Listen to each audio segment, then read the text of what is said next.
The moment Thelma stepped through the front door, I felt it. That odd, almost imperceptible shift in energy. She had been gone for 3 days, and I should have been relieved to have her back. Instead, something about her return felt off.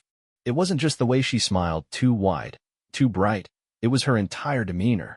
She glided inside like someone who had just been released from some thrilling adventure rather than a work trip in Denver. Her suitcase rolled in behind her, and with a sigh, she dropped her purse onto the entryway table, stretching like she had just stepped off a tropical beach rather than a plane. I leaned against the kitchen counter, watching her, studying her.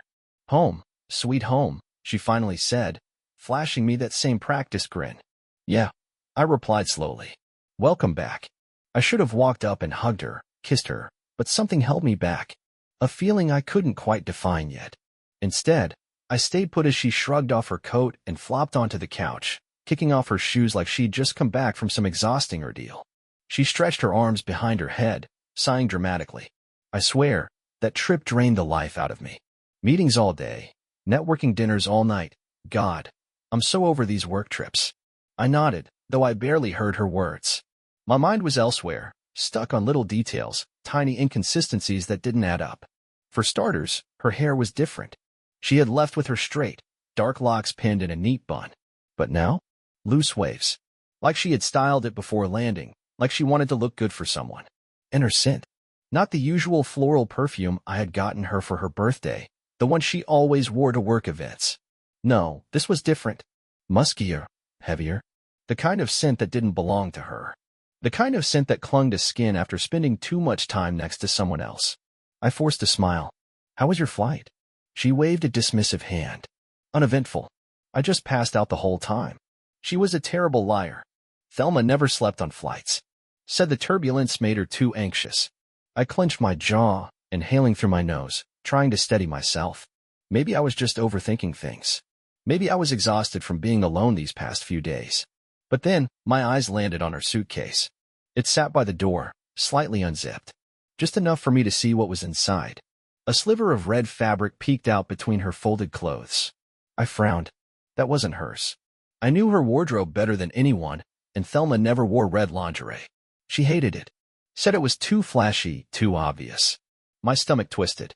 I glanced back at her, still lounging on the couch, still stretching like someone who had just had the time of their life. "Thelma," I said, keeping my voice even, "did you bring back any souvenirs?" She lifted her head slightly, her brows knitting together. "Huh. You know," I shrugged. "Some little gift, maybe? Something for me." She blinked at me, and for a fraction of a second, her expression changed. Just barely. But I caught it, that flicker of panic before she quickly masked it with another easy smile. "Oh." She laughed lightly, brushing a hand through her hair. "I totally forgot. I was so busy the whole time, I didn't even get to do any shopping." Liar. I walked over to her suitcase, my heart hammering against my ribs. I could feel her watching me now, sitting up just a little straighter. "What are you doing?" she asked. There was something new in her voice now, nervousness. I crouched beside her suitcase and reached for the zipper. "Just wanted to help you unpack." She was off the couch in an instant. "I can do it later," she said quickly, grabbing for the handle, but I had already unzipped it the rest of the way. And that's when I saw it. Not just the red lace bra, but an unfamiliar shirt, a crumpled boarding pass with a different return date, and a small bottle of cologne that definitely didn't belong to me. My blood turned ice. I lifted my gaze to her, and for the first time since she walked through that door, her confident smile was gone. Thelma swallowed hard, her hands fidgeting by her sides. Go on," I said, my voice eerily calm. "Tell me the truth." Her joy, her excitement from moments ago, all of it vanished in an instant. Thelma's mouth opened, but no words came out. Her eyes darted between the suitcase and me, her entire body suddenly tense, like she had been caught in a spotlight with nowhere to run. I stayed crouched, my fingers still gripping the suitcase zipper, my heartbeat echoing in my ears. The evidence was all there, sitting between neatly folded clothes, the red lace bra that wasn't hers, the strange men's shirt, the boarding pass that didn't match the date she had given me, and the cologne bottle that reeked of someone else. She cleared her throat, her voice suddenly higher pitched than usual. "Look, I can explain now." I stood up slowly, inhaling through my nose, forcing myself to keep my expression neutral. I didn't want to lose control, not yet. "Explain what, exactly?" My voice came out too calm. Too measured. She took a step back. It's not what it looks like. I let out a quiet chuckle, shaking my head. Classic. The oldest excuse in the book. It's not what it looks like. The same phrase cheaters had been using since the dawn of time. I picked up the boarding pass, turning it over in my fingers. You were supposed to come home today. This says you were booked for a flight yesterday. I lifted an eyebrow, tilting my head. Why the extra night, Thelma? She licked her lips, blinking rapidly. There was a delay, so I had to rebook. Work covered it. Really? I nodded slowly. Because I checked your flight status last night. It arrived on time. Her face paled. I watched her brain scramble for another lie, another quick escape route. I held up the men's shirt. It was crumpled, shoved between her things like an afterthought, but the cologne on it was strong, too strong. I didn't recognize the brand, but I recognized what it meant. I shook it slightly in the air. Who does this belong to? She hesitated for just a second too long. It's a coworker's. I borrowed it because I spilled coffee on myself. I forgot to give it back. A dry laugh escaped me. Right. And I'm supposed to believe that? She squared her shoulders, suddenly trying to regain control of the situation. Why are you interrogating me like this? She snapped. You're acting crazy. There it was. The deflection. She was pushing back, hoping I would back off. Hoping I would let it go. But I wasn't letting this go. I took a slow step forward, lowering my voice. Do you know what the worst part of this is, Thelma? She swallowed, her throat bobbing. I exhaled through my nose, shaking my head. It's not the fact that you're lying to me right now. It's not even the fact that you're insulting my intelligence by throwing out the worst excuses I've ever heard. My fingers tightened around the shirt. It's the fact that you came home smiling. Like everything was fine. Like you didn't just. My voice caught in my throat.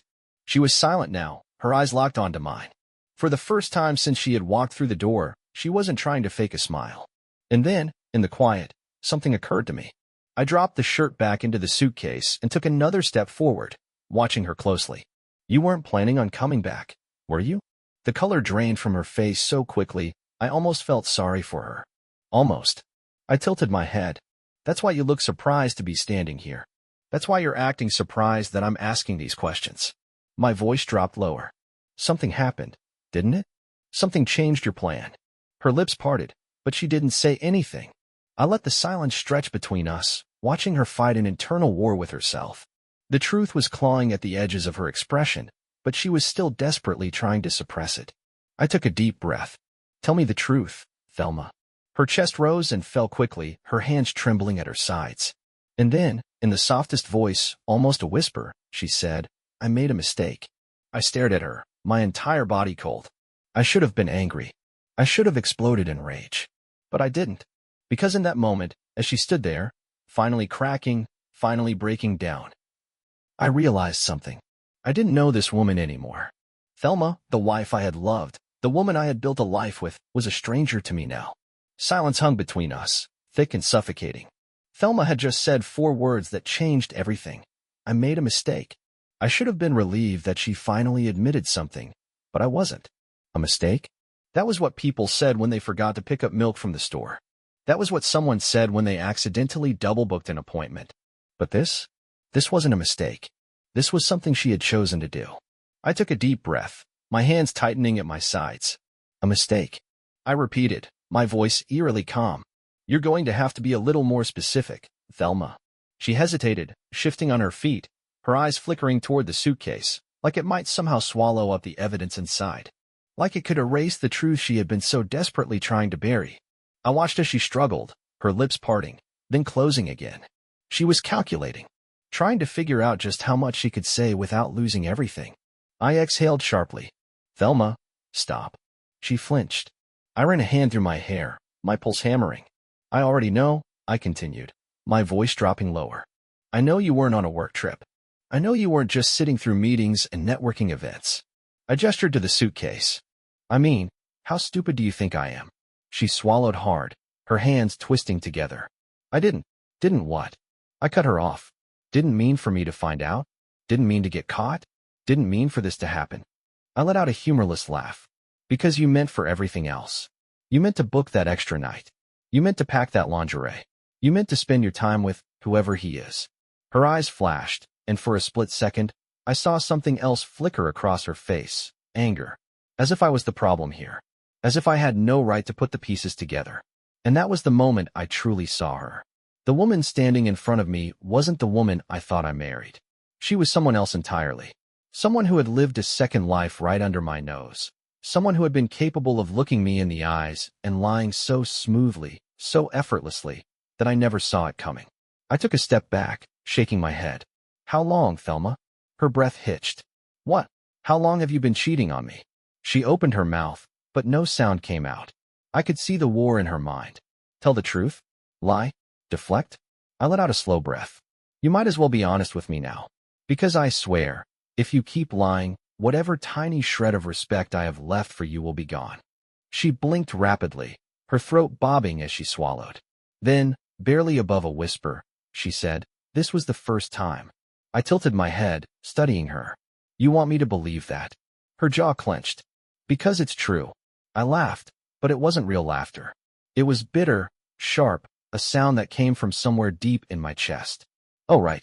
You just happened to book an extra night at a hotel. Just happened to pack brand new lingerie. Just happened to what? Fall into some guy's lap by accident. Her face turned red. It wasn't like that. Then what was it like? I pressed. She bit her lip, her fingers tightening into fists at her sides. And then, she made her biggest mistake yet. Her eyes flickered away, just for a second. But it was enough. She had been thinking about him. I felt my stomach drop. I took another step back, as if putting distance between us would somehow make this whole thing less real. Who is he? She froze. What? You heard me. My voice was even now, measured. I didn't even feel angry anymore, just empty. Who is he, Thelma? She hesitated. That was all the answer I needed. I nodded slowly, my jaw tightening. So it's someone I know. Her face twisted, and for a brief second, I saw panic there, real panic. I let out a breath. Wow. The realization hit me like a punch to the gut. This wasn't just some random guy she met at a hotel bar. This was someone she had been close to. Someone who had been around us. Someone who had probably smiled in my face while sleeping with my wife behind my back. And Thelma knew I had figured it out. She took a shaky breath. Save it. I cut her off. I stared at her, really looking at her, and for the first time in my life, I didn't recognize the woman in front of me. She wasn't my wife. She wasn't the person I had loved. She was a stranger. And suddenly, everything made sense. I stood there, gripping the edge of the table, my fingers pressing into the wood so hard that my knuckles turned white. Thelma hadn't answered me, but she didn't need to. Her silence was its own kind of confession. I had given her the opportunity to deny it, to fight back, to give me some kind of ridiculous story that I could rip apart. Instead, she stood there, caught in the headlights of her own lies, too paralyzed to figure out her next move. And that's when it hit me. This wasn't the first time she had lied to me. The memories came flooding back like an avalanche. All the little moments I had ignored. All the times I had brushed away a nagging feeling in my gut, convincing myself I was just being paranoid. Like when she started coming home later than usual, always with a perfectly rehearsed excuse. The project deadline got pushed up. We had to stay late. Or when she started dressing differently. Not just nicer, but sexier. Wearing heels on days she never used to, putting on perfume even when she was just going into the office. Or the times I caught her on her phone, quickly swiping away the screen the second I walked into the room. Ugh, just an annoying work email, she would say, forcing a laugh. They never let me rest. I had believed her. Because I wanted to. Because the alternative meant admitting that my wife, the woman I had built my life with, the woman I had trusted, was lying to my face. And yet, here we were. I looked at her now, really looked at her, and I saw it all so clearly. The panic in her eyes. The way she was holding herself stiff, bracing for impact. I wondered if she was about to break down in tears, beg for my forgiveness, tell me how much she regretted it. But she didn't. Instead, she did something else.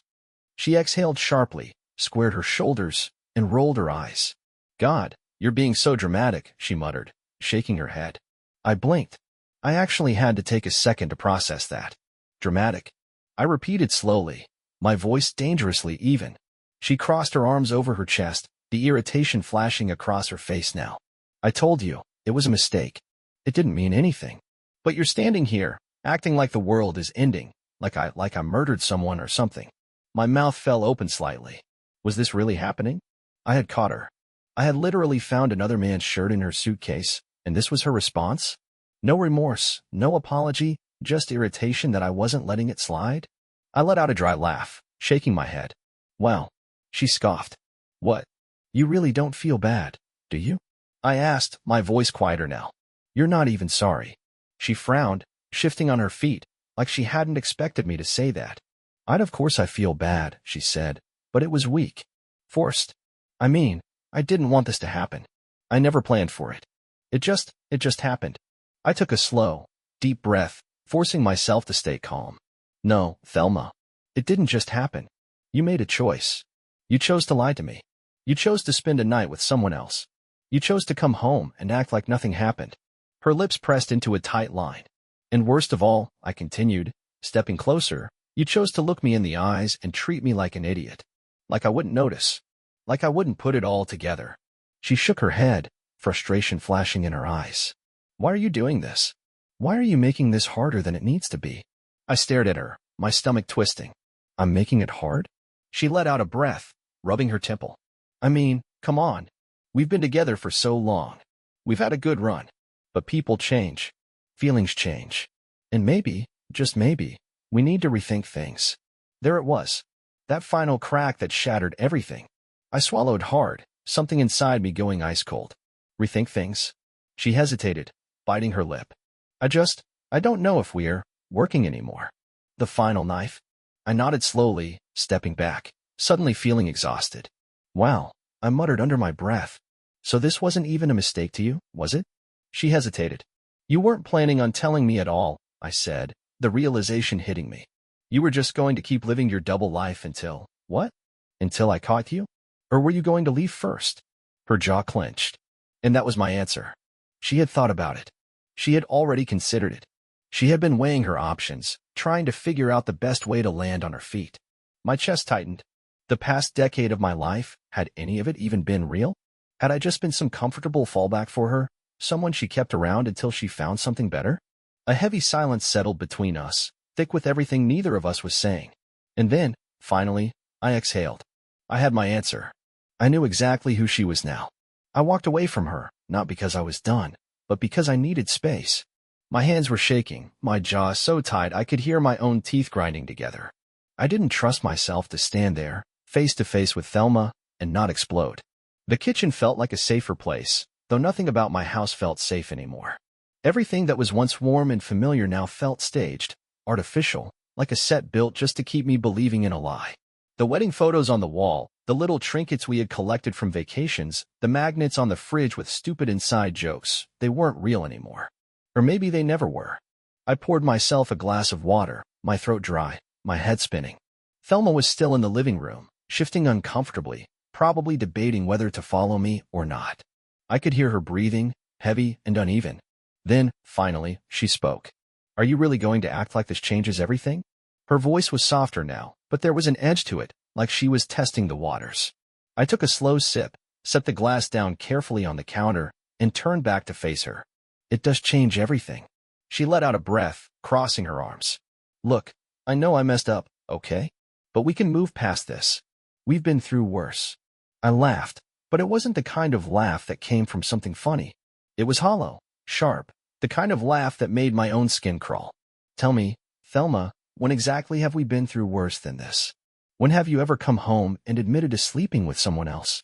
She flinched, but didn't back down. I'm saying that we're bigger than this. One bad decision shouldn't erase years of marriage. Years of marriage. That's what she was clinging to. Not love, not regret, not guilt, time. As if longevity was the only thing that mattered. As if she deserved credit just for staying with me this long. I shook my head, pacing the length of the kitchen. My mind was racing, replaying the last few days, weeks, months. The signs had been there. I had just been too blind, too trusting, too stupid to see them for what they were. I turned to her again, really looking at her. Did I even know this woman?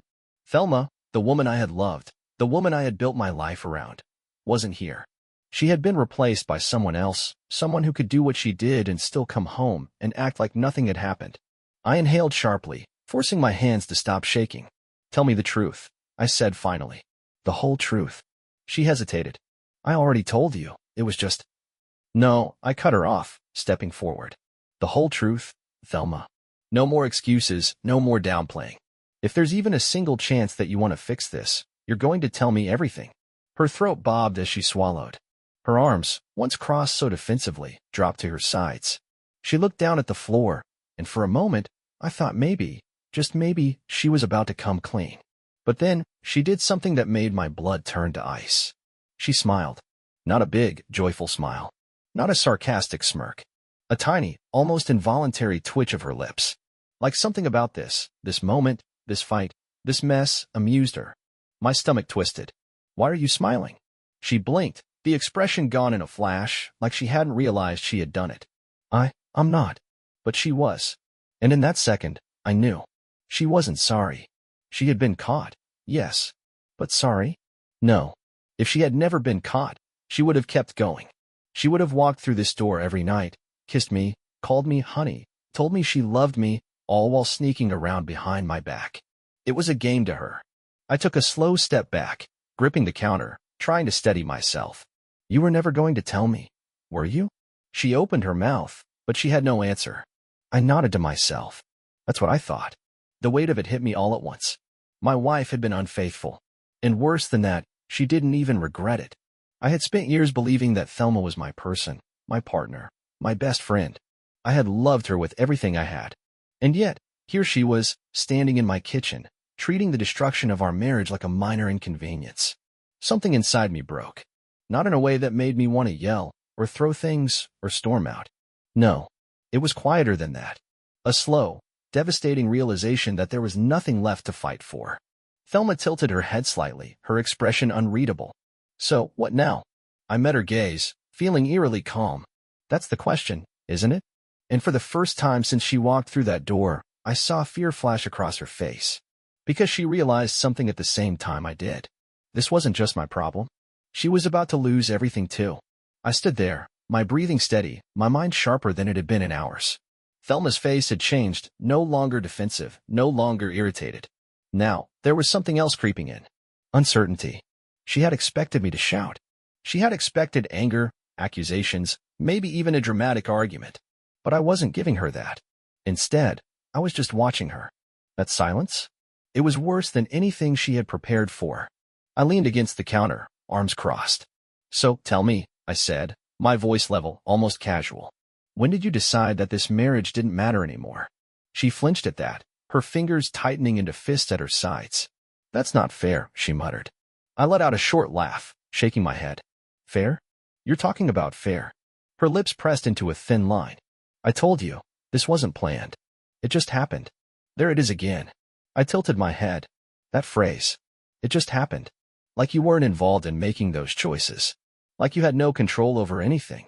She swallowed hard, shifting on her feet. I studied her for a moment, really taking her in. This was the person I had trusted with everything. And yet, standing here now, she felt like a stranger. A long, heavy silence stretched between us before she finally spoke again. Alden, I never meant to hurt you. I exhaled slowly, rubbing my jaw. Then why did you? She had no answer. And that's when I knew she wasn't sorry. She regretted getting caught. She regretted that she was standing here now, having to face the truth. But the choices? The decisions she had made? She didn't regret those. I turned toward the stairs, my body feeling heavy, my mind exhausted. Alden, she called after me, her voice thin, fragile. I paused, gripping the railing. You don't get to ask me for anything anymore. Her breath hitched. I turned my head slightly, just enough for her to hear the finality in my voice. We're done. And then, without another word, I climbed the stairs. I didn't look back, because there was nothing left to see. I didn't sleep that night. Lying in bed, staring at the ceiling, I kept replaying everything in my mind. The conversations, the excuses, the realization that the person I had trusted more than anyone had been hiding things from me. The house felt different now, empty, unfamiliar. I could hear Thelma downstairs, pacing, shifting, restless. She was waiting for me to come down, to start a conversation, to say something that would make this feel like a normal argument. But this wasn't a normal argument. This wasn't something that could be fixed with a few apologies and empty reassurances. By the time the sun started rising, I already knew what I had to do.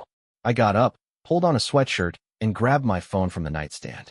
My hands were steady as I scrolled through my contacts, searching for the name I never thought I'd need. My lawyer. I stared at the number for a moment. Just a moment. Then I pressed call. Downstairs, Thelma sat on the couch, wrapped in a blanket, looking lost. The confident, carefree woman who had walked through the door yesterday was gone. Now, she looked like someone who had just realized she had gambled everything and lost. She sat up when she saw me, her voice hoarse. "Alden, can we talk?" I didn't sit. I didn't lean against the counter like I always did. I didn't give her the comfort of pretending things were okay. "There's nothing left to talk about," I said simply. Her face twisted. "We can fix this." I let out a short, humorless laugh. "Fix what, Thelma?" I gestured around us. "Tell me, what exactly do you think we can salvage here?" She swallowed hard. I don't know. But we've been together for so long." I raised an eyebrow. "And that's supposed to mean what, exactly? That time somehow cancels out choices." She didn't answer. I sighed, reaching into my pocket and pulling out a single folded document. I set it on the table. Her eyes darted to it, and she paled when she saw what it was. "You?" "I already called the lawyer," I said, my voice steady. "The divorce papers will be ready soon. This," I gestured to the paper, "this is just my request for you to start packing your things." Her breathing hitched. "Alden, wait." "No," my voice was firm. "Final." Her lips trembled. "You don't have to do this." I met her gaze, and for the first time, I saw her exactly as she was. Not the person I had once loved. Not my wife. Just a person who had made her choice. And now, she had to live with it. I turned toward the front door, unlocking it, pulling it open wide. The cold morning air rushed in, filling the space between us. "You should go now," I said quietly. She hesitated, her eyes searching mine for something. Anything that could save her. But she didn't find it. Because it wasn't there anymore. And as she finally walked toward the door with slow, uncertain steps, I felt something inside me loosen. Something that had been holding me down, suffocating me, keeping me chained to a past that no longer existed. And by the time she was gone, I could finally breathe again. The moment Thelma stepped out that door, it felt like something heavy had been lifted off my chest. I didn't expect that. I thought I'd feel broken, angry, or maybe even regretful. But instead, as the door clicked shut behind her, I felt something else entirely. Relief. I stood there for a long moment, just breathing. The air in the house felt different, lighter, quieter, peaceful in a way I hadn't noticed in years. Maybe I had been holding on to something that wasn't real for longer than I realized. I turned, looking around the house. It wasn't just a home we had built together, it was my home now. And I wasn't going to let her choices define what came next for me. For the first time in a long time, I didn't feel trapped. The weeks that followed weren't easy, but they were mine. I focused on things I had neglected, hobbies I had set aside, friendships I had let fade, even little things like cooking meals for myself instead of just ordering takeout. I reconnected with old friends, people who had been there before Thelma, before the chaos, before I had lost sight of who I was. And the more time I spent away from the wreckage of my marriage, the more I realized just how much of myself I had given away to someone who never truly valued it. One afternoon, I found myself at a coffee shop, sipping on something too strong, watching people pass by outside. That's when I heard a voice beside me. "Mind if I sit here?" I looked up. A woman stood there, holding a cup in one hand, gesturing toward the empty seat across from me. She had a warm smile, the kind that didn't feel forced or rehearsed. I nodded. "Go ahead." She sat, stirring her drink absent-mindedly. "You look like someone deep in thought." I chuckled, leaning back. "Yeah, you could say that." She smiled again, tilting her head. "Well, if it helps, new beginnings usually start when you least expect them."